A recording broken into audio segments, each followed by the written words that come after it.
That's a pipeline. You want to hang 10 here, Brad, to start the week?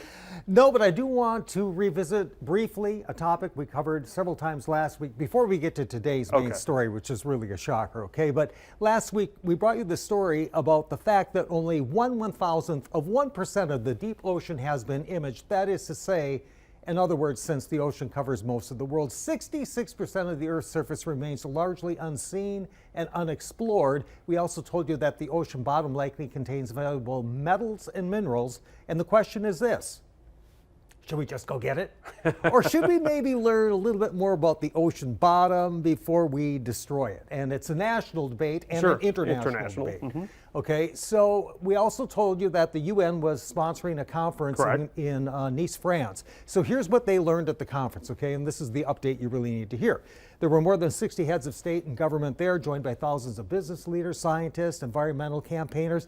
Only 50 countries formally ratified that new high seas treaty. They thought they could get an extra 5. They weren't able to do that, but they do believe they'll have the 60 nations needed to bring the treaty into force. That likely will be reached in September, and then the treaty should take effect by January of 2026. That treaty certainly governing that mining and scraping of the ocean bottom. So we'll continue to monitor that one for you. Okay, are you ready for today's main story? Because this is one of those stories, Chris, when I'm looking for possible ideas, I see this headline and it's like, what? What? Are you ready for this headline? Things that make Brad go, what? Right?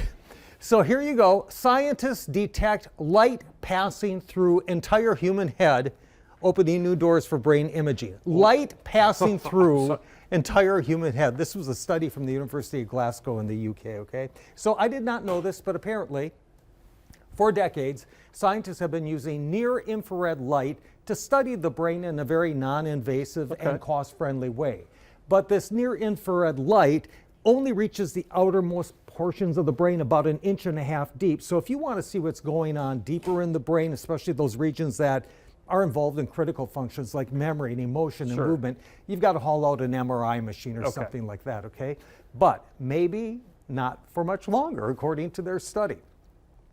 So they used powerful lasers and highly sensitive detectors that could pick up that light, okay? Now here was part of the key. They found a volunteer, a very brave individual. Shoot a laser into my brain. Cool. So it was a fair-skinned individual, and that's important to know, Chris, because laser beams can shine their light into fair skin easier than darker shades of human skin. Okay. So it was a fair-skinned, no-hair volunteer that they directed this pulsed laser beam on one side of the head, and they were able to catch just a few photons that made its way all the way through the skull and the brain, okay? So it's amazing. It sounds almost like an evil scientist experiment. I'm sorry. I keep looking at my bald head. I don't understand. No.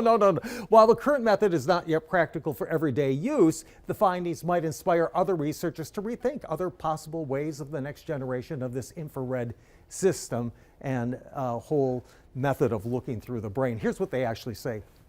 Quote, could eventually lead to better tools for diagnosing and monitoring conditions like strokes, brain injuries, tumors, especially in settings where access to MRI or CT scans is very limited. So maybe someday in the future, we're just going to shoot some light right through your brain. A laser could be coming to your skull. Passing through the whole human head. That's your 3 brilliant minutes for the day.